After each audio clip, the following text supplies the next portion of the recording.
আল্লাহ জবাব পাঠাইছে, বন্ধু লা আতরুকু উম্মতাকা ফারদা ওয়ালা আতরুকু উম্মতাকা ওয়াহদা, আপনার উম্মতকে আমি একা ছাড়বো না, আমি আসি, আপনি আসেন আসেন আসেন।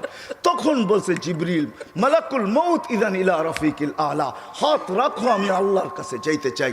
ও এইখানেই তো শেষ না, শুধু কিয়ামতের মাঠে চিৎকার দিবে না। জানি না আপনাদের দিল আছে কি নাই, এটা আমার জানা নাই।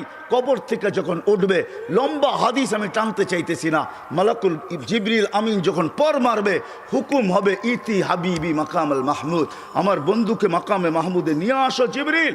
উনি আসবে, পর মারবে আর বলবে কুমিয়া হাবিব আর রহমান, আল্লাহর বন্ধু ওঠেন। তখন আল্লাহর রসুল কবর থেকে উঠবে, ওয়াহুয়া ইয়াবকি ওয়ায়াকুল, কানতে কানতে উঠবেন আর বলতে বলতে উঠবেন। চোখে থাকবে কান্না, মুখে থাকবে চিৎকার, জিবরিল আইনা উম্মতি, আমার উম্মত কোথায় বল, আমাকে তো উঠাইতে